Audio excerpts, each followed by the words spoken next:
So welcome, Martin Kleppmann. Hello, everybody. Thank you. Are you having a good conference so far? Hope all is good. Yay, good. So I'd like to talk about scalable real-time data processing. This is some work that has come out of LinkedIn. It's all buzzwords, but I'll explain what I mean with this in a second.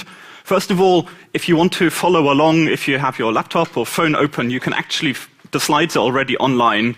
You can already tweet it, even if you like. You can find them at this URL, martinkl.com/jfocus, and you can follow along if you like that as well. Briefly about myself, so I used to work at LinkedIn on large-scale data systems. One of the projects that I worked on there is an open source project called Apache Samza. You can find that at samza.apache.org. It's a stream processing framework, and I'll explain in part of the talk what it does and why I think it's a pretty good idea. I left LinkedIn about 6 months ago or so to focus full-time on writing a book for O'Reilly. This book is called Designing Data-Intensive Applications. And what it's doing is looking at databases and indexing and caching and batch processing and stream processing, all of these areas of data processing, and looking at the algorithms and the principles and the trade-offs and the big ideas behind them. So looking not like how to install a particular application and how to use its APIs, but more what are the thought ideas behind those. So if you're interested in that sort of thing, you can find it at dataintensive.net. There's a discount code there as well, if you like that sort of thing. Anyway, let's talk about stream processing. So this is a fairly abstract idea, but I'll give some examples as to what I mean with it, why it's a useful thing. But just to give you the quick overview, in a nutshell, it's very simple. You've got some kind of way of transporting messages from one part of an application to another part of the application. These messages may be, for example, events tracking the fact that something happened. For example, a user loaded a page on a website. That's a log event reflecting the fact that this event, the user loaded something, that happened. So you've got some process which is producing, which is publishing those messages, which might be your front-end web servers, for example. And then you've got various processes which consume those messages. They take them, read them, and do something with them, like maybe update some statistics or index the logs or things like that. So this is what I mean with stream processing. The distributed part simply means putting it on multiple machines, because generally there's a limit to what you can do on a single machine, simply in terms of storage capacity, in terms of throughput. So if you want to scale, this thing has to be on multiple machines, so you have to think about everything being distributed from the start. There are two tools I'd like to talk about in this talk, both open source, both freely available. The first one is called Kafka. It's a project at the Apache Software Foundation, so it's a community-run project. It came out of LinkedIn originally and is in very heavy use at LinkedIn.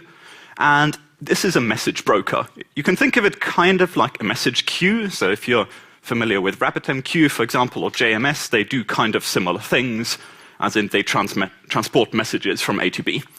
The key thing about Kafka really is that it's designed for very large scale. So Kafka is in use at LinkedIn on hundreds of machines. It processes something like 8 million messages per second at peak hours, and that adds up to hundreds of terabytes per day flowing through these systems. So the point of this is just to say that you can pump quite a lot of data through it. And I'd like to run a bit through the architecture of Kafka and the thinking behind it, because it's actually beautifully simple, and because understanding how it works really helps us think about the way that we build systems. So Kafka provides streams. Streams are just sequences of messages, and if you want to publish a new message to a stream, you simply append it to the end.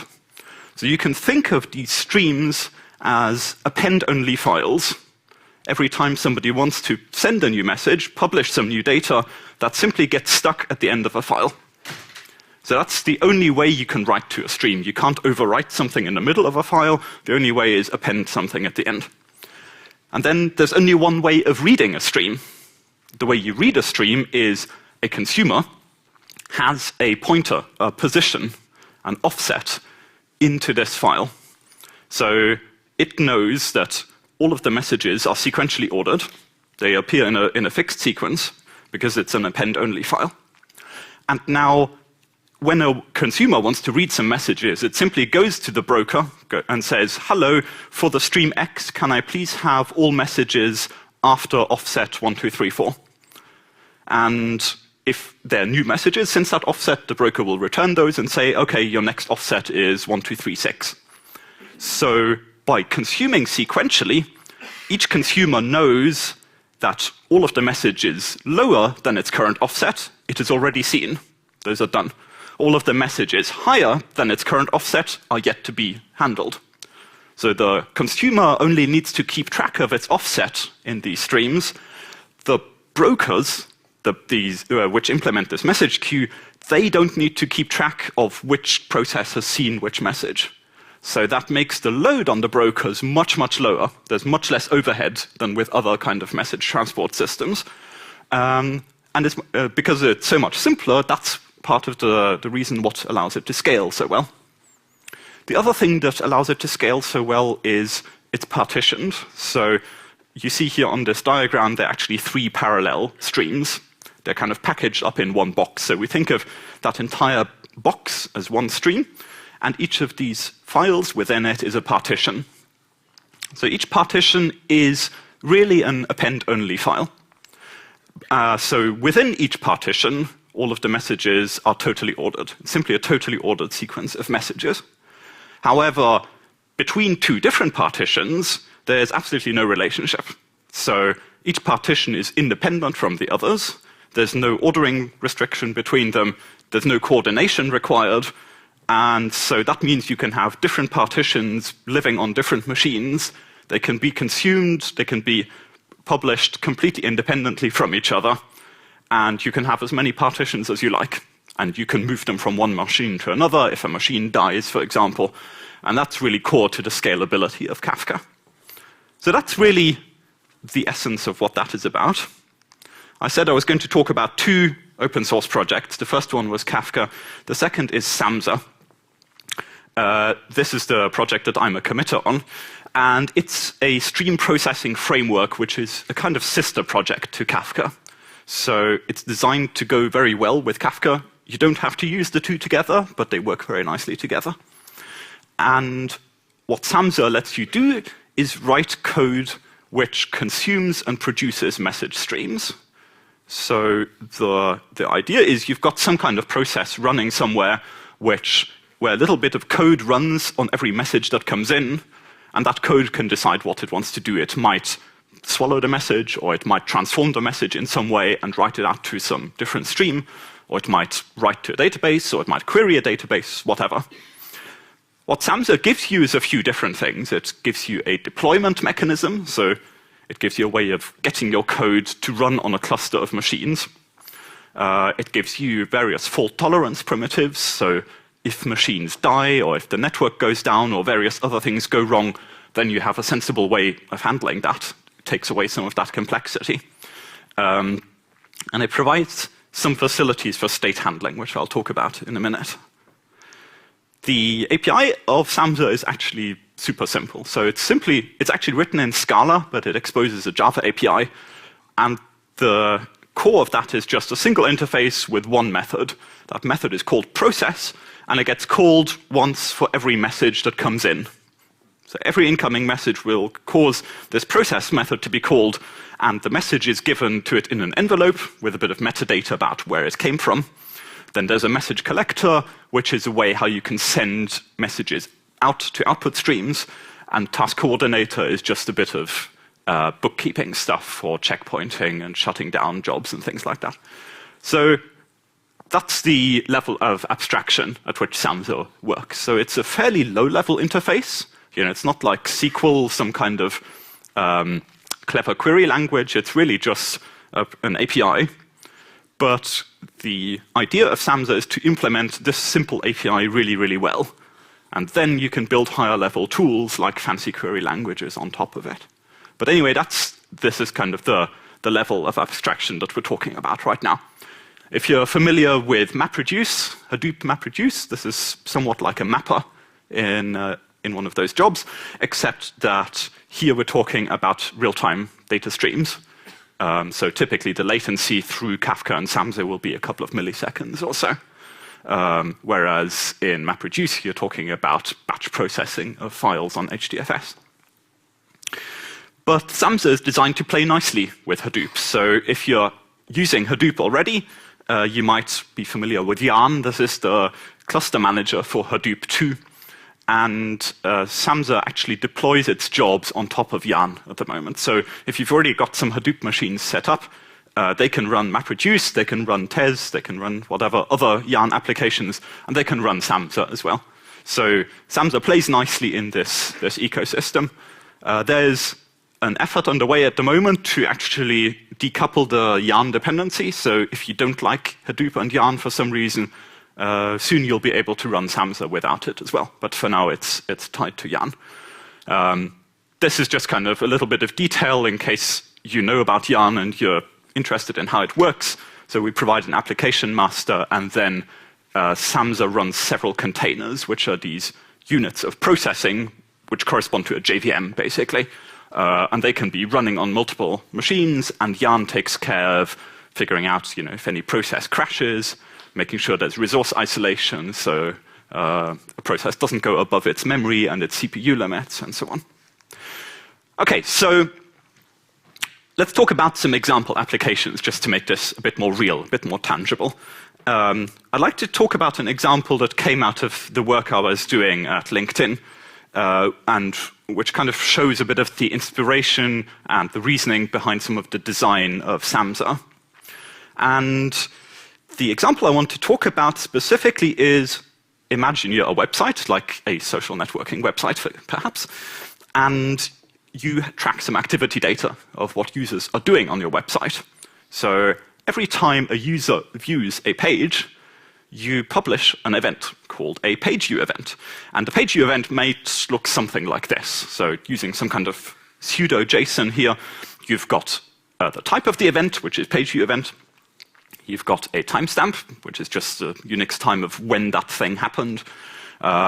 You've got the user ID of the person who loaded that page. You've got maybe some kind of session ID, which might come from a cookie, which is just some random number. That lets you detect whether you've got several events in sequence coming from the same web browser. That's pretty useful.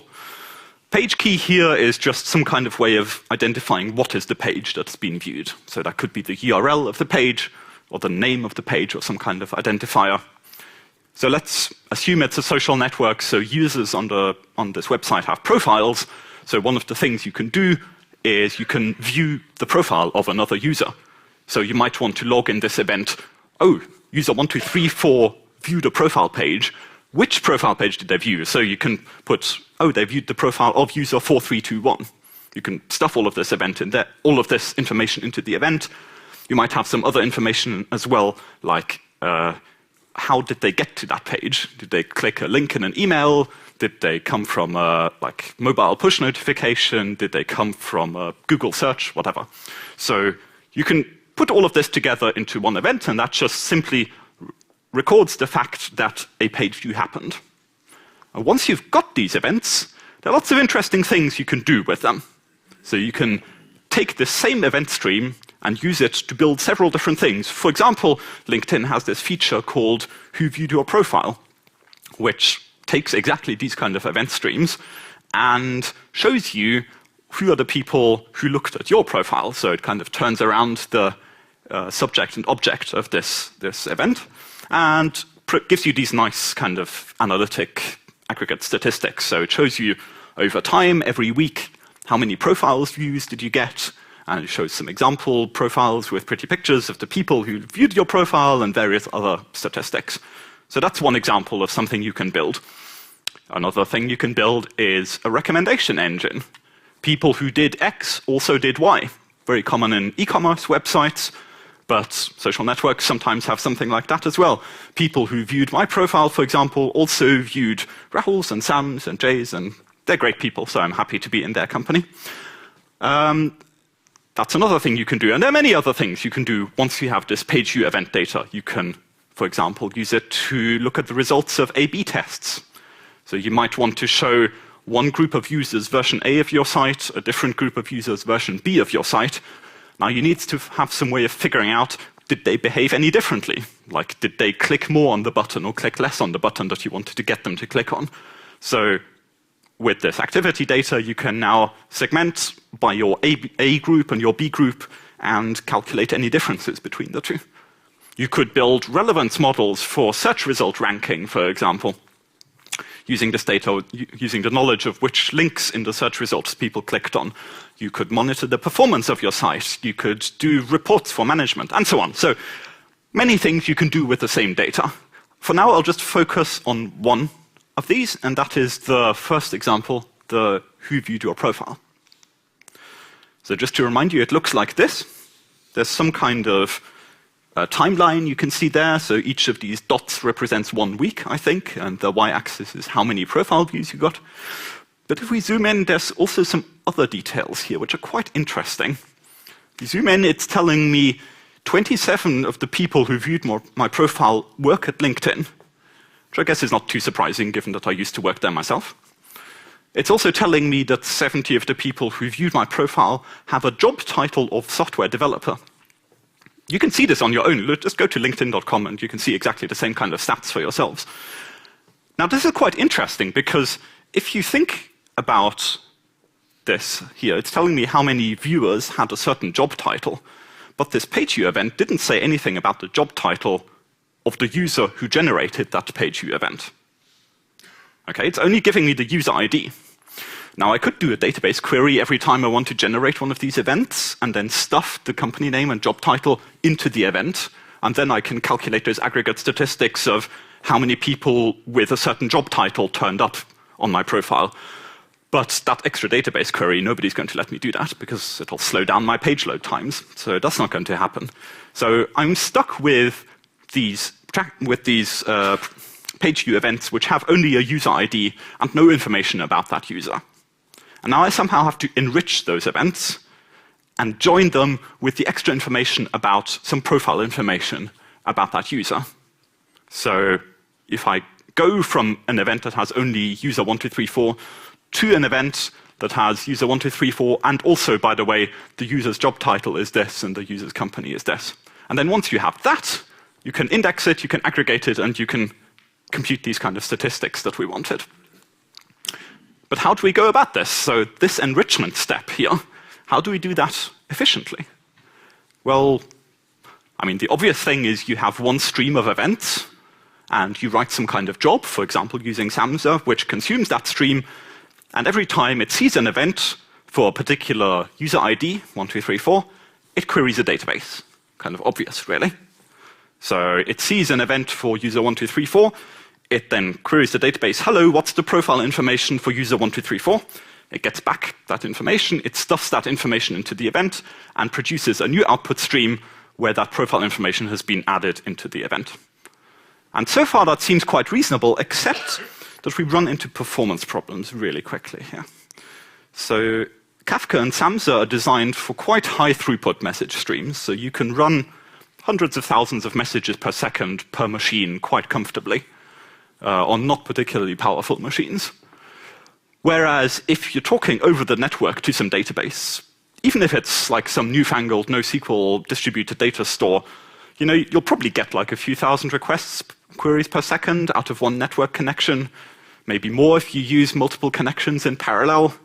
But still, like from the outset, we've got a 2 orders of magnitude difference in throughput here. So a factor of 100 difference, and that's going to be pretty hard to bridge. So, well, I mean, you say, okay, well, why don't we add caching? Caching makes everything faster. So now we take every user ID that comes in on the input stream, we first look in the cache. If we don't have it, then we go to the database, we put it in our cache. Now we have and then later if you see the same user ID again, then you can just use it from the cache rather than going to the database. But now you have extra problems. So, for example, you have to worry about what is the lifetime of objects in this cache. Do you expire them at some point?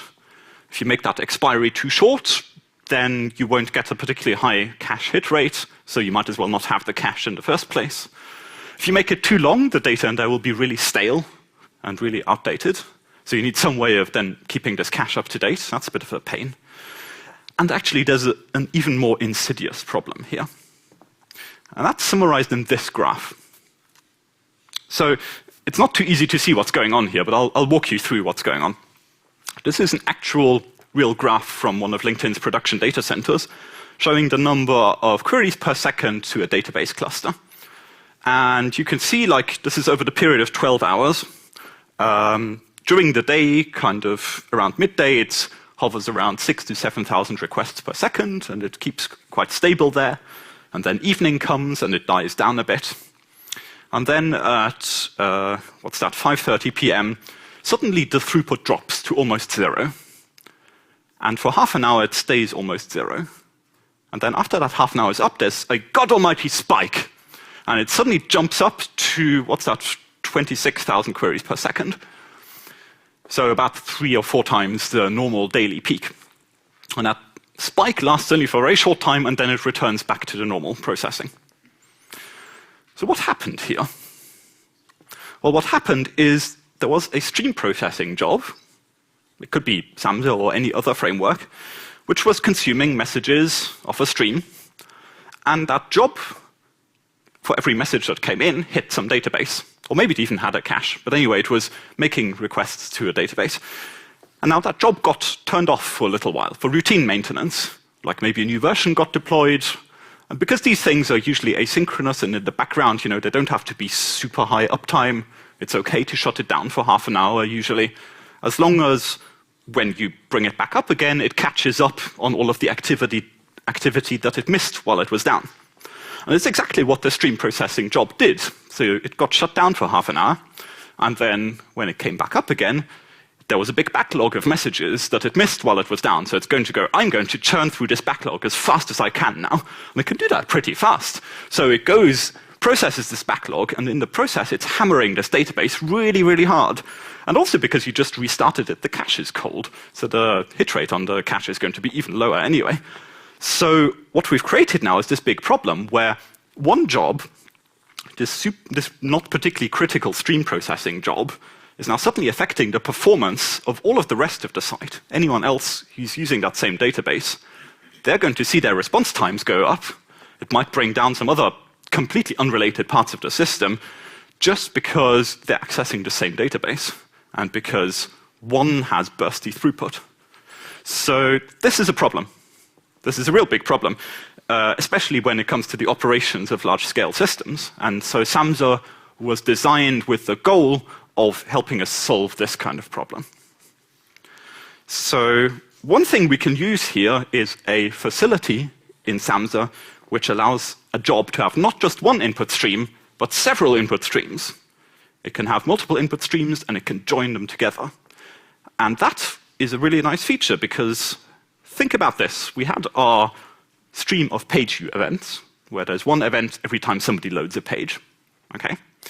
Let's make a second stream. And we'll call that stream profile edit event. So every time somebody updates their user profile on the site, it's going to generate one of these events. And as usual, it has a timestamp and it has a user ID, and then we'll just stick the entire profile into this event. So this is telling us that user 1234 edited their profile at a certain time, and this is the new profile.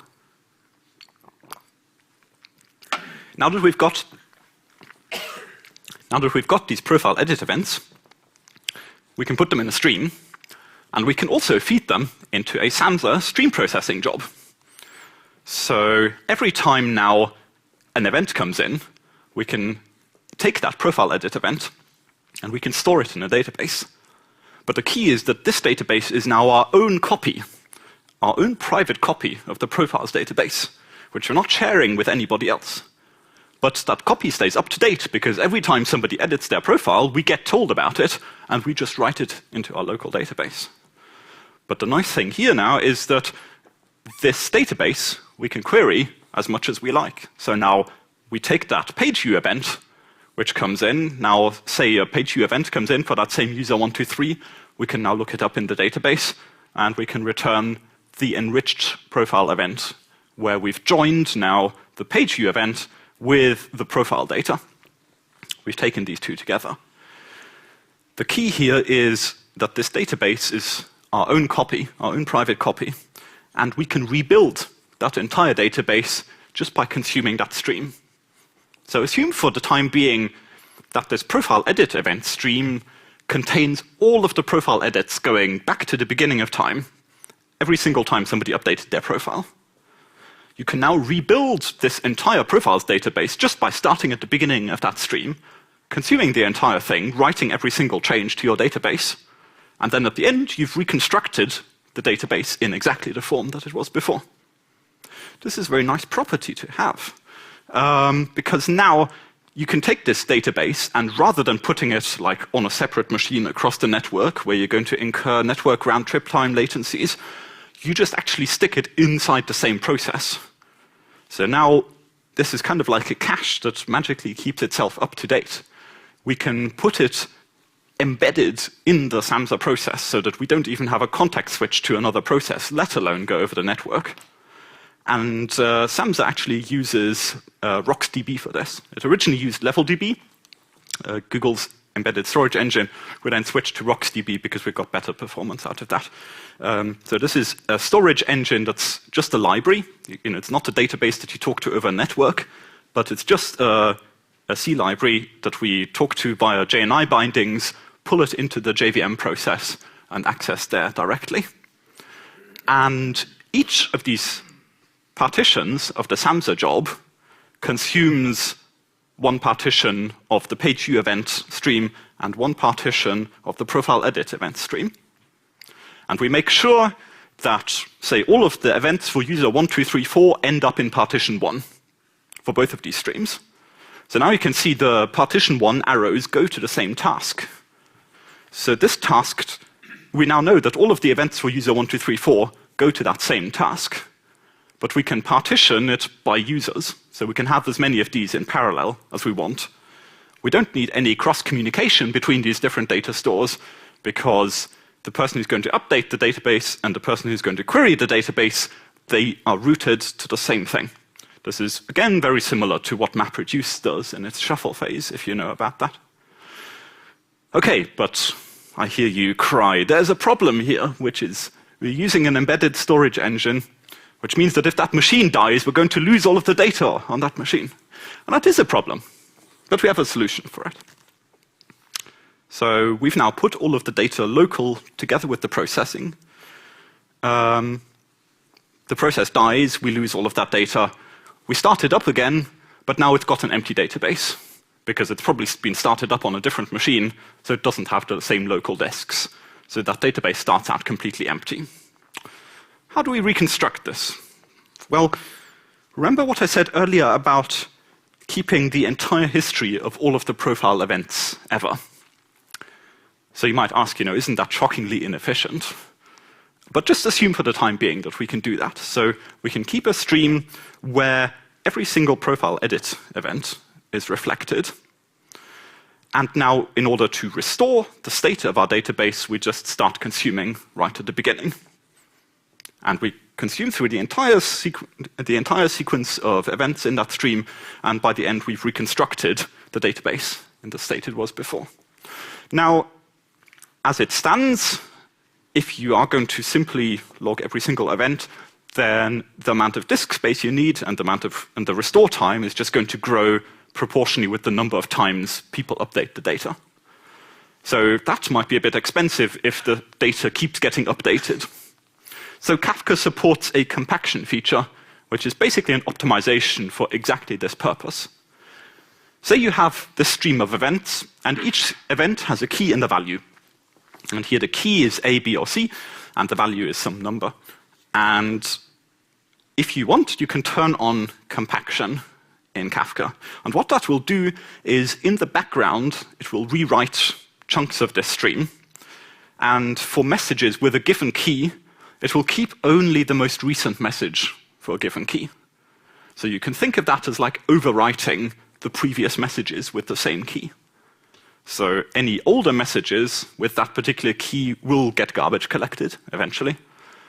But what this means is now we can keep really old messages around. If they've never been overwritten, we never need to throw them away. And the size of this stream is now just proportional to the size of the data set, the size of the database.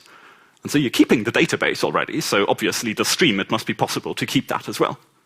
So this is then now simply a feature which allows, when you keep overwriting the same data, to actually just maintain the latest version of it and rebuild it faster.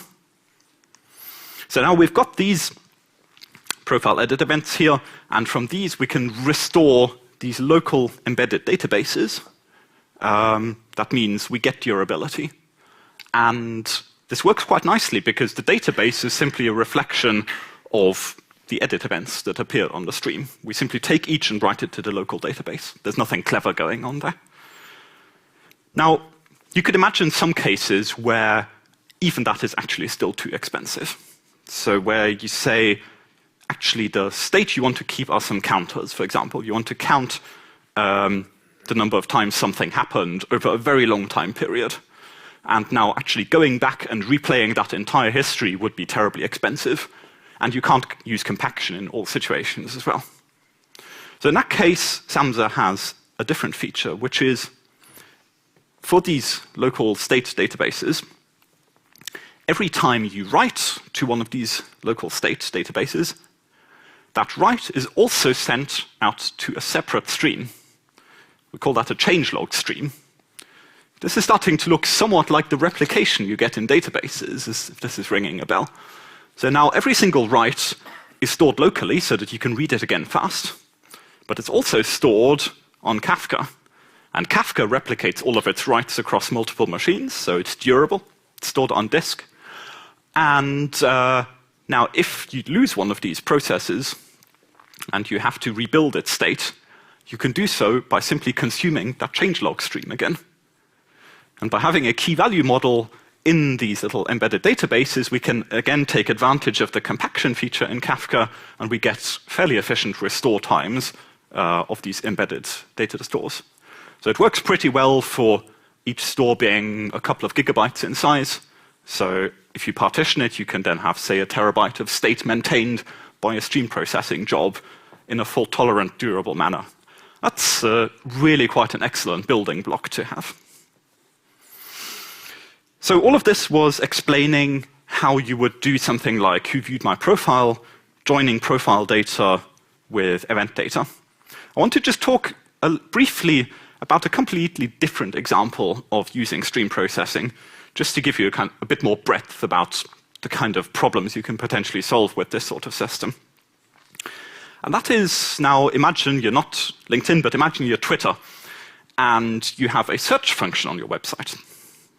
I'm changing topic completely here, you can see. So say you search Twitter for JFocus, and you get here a list of tweets that people have written containing that keyword. And how do you implement something like this? Well, you have a stream of tweets. Each tweet is an event on this stream. Twitter call it the Firehose. And you take chunks of this stream and you put them in search indexes. And I don't know exactly what they use for that, but I imagine they'll probably something Lucene-based, probably. They'll take some period worth of tweets and archive that into an index, maybe one index per day, for example, or one index for the last hour.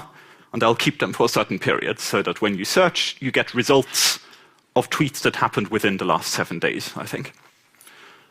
But what happens for the really latest stuff? So, okay, yesterday's data, I understand, the last hour's data, but now you're getting to real-time data, the last minute. If you look at this screenshot precisely, actually, you can see that at the top it says one new result. So while I had this browser window open, I first did the search for JFocus, and then it brought up historical tweets, i.e. from the last few minutes. But then, while I had that browser window open, it also noticed that new tweets were appearing matching that keyword. And it then notified my browser and said, hey, there are new tweets, and you can click the link to load the additional tweets if you want. And this is a very different mode of searching. It's not like you can just stick all of the tweets into a big search index, because in this case, you're almost like following the search results for a certain query. You've registered this query, As long as you have this browser window open, this query is registered somewhere with Twitter's system saying, hey, there's someone out there in the world who's interested in search results for the keyword JFocus. And this is like some kind of way of sending messages to their browser. So every time you see a new tweet that matches that keyword, make sure that you notify that browser. So we actually have now searching in two different modes. We have the search of historical data, which is the very familiar way you'd use Solo Elasticsearch or something like that. You stuff all of your data into a big index, and then people write queries querying it. That's kind of the standard way of searching. But you can also search on streams. And when you're searching on streams, you're actually turning the whole thing upside down. You register a query in advance. Lots of users registered their queries in advance. And now for every new document, every new tweet, whatever that comes in, you want to check against all of the queries, does it match any of those queries? And if it matches any, then notify the owners of those queries. And this is also something that you can implement with systems like Samza. So a friend of mine and I, we hacked together this integration between two different open source projects. There's Luwak, which is a search engine intended specifically for searching on streams. So it wraps up Lucene together with some optimizations specifically for stored queries.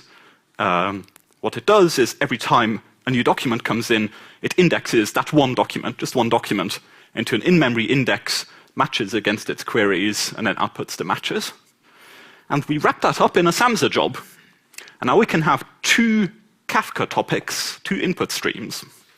We have one topic for search queries. So every time somebody registers a new search query or deletes a search query that they're no longer interested in, that's messages on the queries stream. And we have a document stream. So every time somebody tweets something, that's a message on the document stream.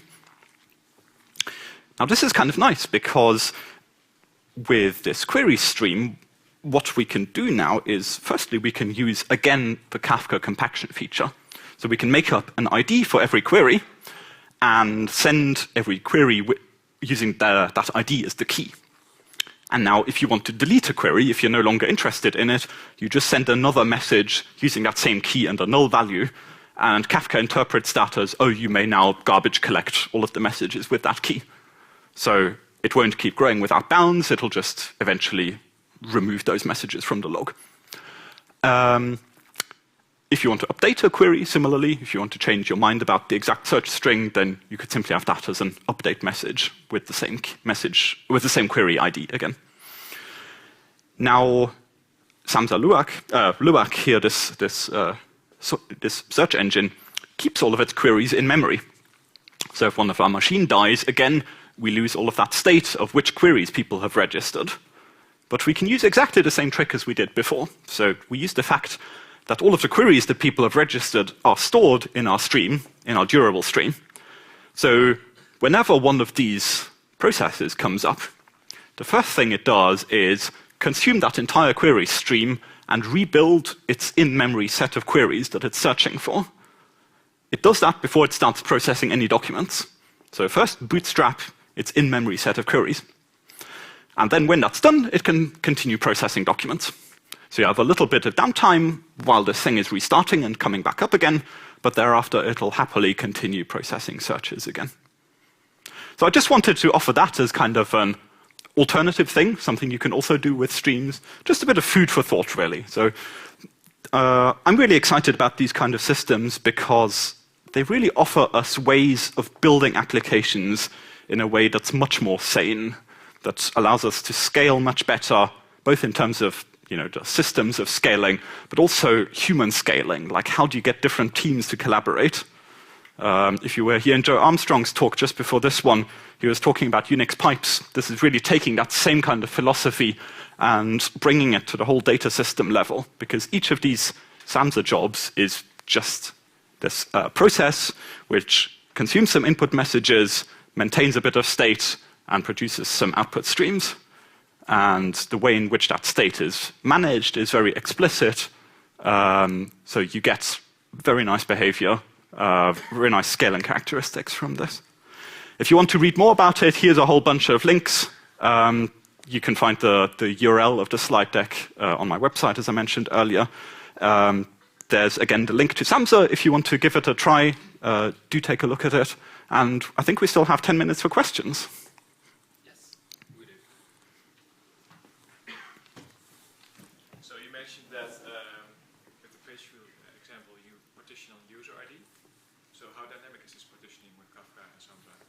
The question was about the partitioning. How dynamic is it? So if you send all of the messages for a certain user ID to a certain partition, what happens if you need to change the number of partitions? It's a good question. So there are kind of two approaches you can take here, and Kafka takes one of them, obviously. The one approach some people do is what, for example, the early versions of Cassandra did, was you split the space into kind of chunks. So you have users 1 to 1,000 in one partition, 1,001 to 2,000 in the second partition, and so on. And now if you want to increase the number of partitions, you have to split a partition and kind of chop it in half and say 0 to 500 is now partition 1A, 501 to 1,000 is partition 1B, and so on. And that gets really messy. And it can lead to uneven load distribution and all sorts of problems. So what Kafka does is actually similar to what most of the newer NoSQL distributed databases do, which is they call it kind of virtual shards or vnodes or something like that, which is you pre-allocate many more partitions than you're actually going to need. So you pre-allocate, say, 100 partitions. And these partitions are fairly cheap.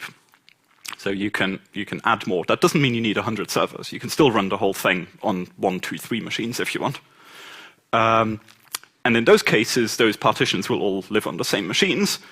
And then the assignment of user IDs to partitions is simply patch of the user ID mod number of partitions.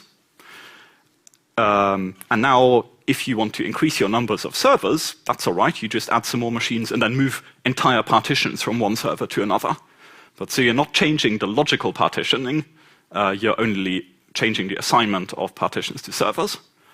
So it is possible to change the number of actual partitions in a stream. But if you do that, then all of the assignment of users to partitions goes haywire. So generally, you wouldn't do that if you're relying on the partitioning in any way. We do have an escape hatch. So if you accidentally create a stream which has too few partitions, and you realize sometime later, oh, we really need to triple the number of partitions, there's actually a really simple and stupid thing you can do, which is just consume the entire stream with a small number of partitions and write it back out to a new stream with the bigger number of partitions. And that sounds kind of ridiculously duplicative, but you only need to do that once as a migration thing. You can keep it running for a while to let people gracefully migrate over time from the old to the new stream, and then you shut down the one with the old number of partitions. And so that way you never need to actually change the number of partitions of a stream. Does that answer your question? Yeah, sure, thanks. Cool. Yes, please. Kind of related, in the example with the search, you had something that I saw as partitionable, the queries per user, but the data on the documents, wouldn't that have to consume all the partitions for documents? Ah, very good point. Yes, you spotted it. So the question was, in the search example, here, if you can partition the queries, but then you have to match each document against all of the query partitions, or you can partition the documents, but then you have to make sure that all of the queries appear in each of the document partitions. So you've because you don't know in advance which queries are going to match which documents, and that's exactly true. So at the moment, this hacky version actually, we just like put this together in literally a day. This relies on publishing either a query to all query partitions or a document to all document partitions, so it requires duplicating data, which is nasty. So we're actually working on a patch for Samza, which will allow you to do a kind of cross-product, a Cartesian product partitioning. So that means you get a task for every combination of query partition and document partition. So query partition 1, document partition 1, query partition 1, document partition 2, and so on. So for 4 query partitions and 4 document partitions, you get 16 tasks then. And then you're sure that every document will eventually be matched in every query in one of these partitions, and then you join them all together again. So that patch is not in yet, but it's on the roadmap.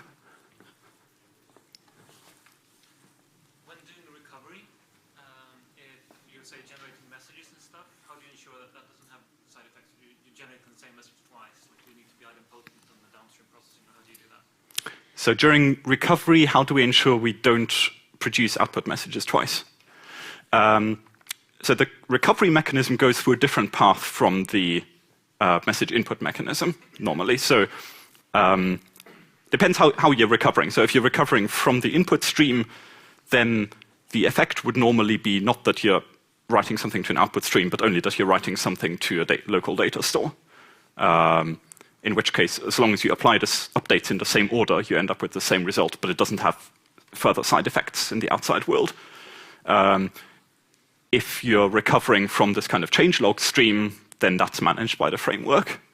So that way it doesn't even go through the task code. It is possible to write jobs which would have side effects and would then produce duplicate output. That's right. So at the moment, the way the framework is written, you just have to not do that. Or at least, if you do that, live with the consequences. Does that answer your question? Yeah, but I don't understand how the consumer index gets translated into the, like, how you know when to stop recovering and when you're actually producing new or consuming new content. Oh, okay. So the consumer index gets checkpointed periodically. So when a job comes back up, it knows the most recent checkpoint up to which it consumed messages. So if it's recovering state, it would do that first and know up to where the checkpoint is, and then knows when it's processing new stuff. There's one failure scenario there that I should mention, which is that the checkpointing doesn't happen on every single message. So typically like maybe once a minute, which means that if a job dies and restarts again, it may replay up to a minute worth of messages that it already saw previously. So that's called at least once processing in the jargon. There has been some work to add exactly once semantics to Samza as well. That will actually work by adding transactions into Kafka itself, which surprisingly can be done efficiently. But again, that's a draft patch which is not yet committed. So I'm hoping that will happen. Any more? Do we still have time? Yeah, one more. At the back. Dynamic resizing of the clusters? Do we support dynamic resizing of the clusters? With Samza jobs, you mean? Yes. At the moment, you have to stop a job and restart it again with a different number of yarn containers. So it's sort of semi-dynamic. You have a little bit of downtime in the process. There is, again, some work going on right now to allow reconfiguring of jobs, which would include changing the number of containers, the resource allocation, without restarting the job. So in that case, it would then just bring up additional containers for the new tasks that are necessary. That's currently also work in progress. Yeah, we can take one more, I think. One more, if anyone's? Yeah? How do you, if you have several partitions in Kafka, how do you always have one Samza consumer node, so how can you load balance on a single Kafka partition? Sorry, what do you mean with having a single Samza consumer node? So Samza is also distributed. Yeah, but I mean, you have several. You said you had several partitions in Kafka. How do you have several Samza nodes working off the same partition? I mean, Oh, I see. you need to manage the offset that you request each time from Kafka. Yes. Yes. So the question was, can you have multiple Samza tasks consume the same partition? So collaborate on consuming the same partition? No, actually. So it's designed that each partition is consumed in a single-threaded, very stupid way. So that makes the mental model very simple and means you don't have any coordination, but it means your maximum parallelism is the number of Kafka partitions. So that's the maximum number of CPU cores you can use. So if you want more parallelism, create more partitions, basically. So it's deliberately trying to keep the processing model as simple as possible because, yes, if you start having two different processes collaborating on consuming a particular partition, then you need a lot of coordination between those so that you don't get duplicate consumption and so that the checkpointing works correctly. So it's better to just not even go there. Thank you very much all for coming.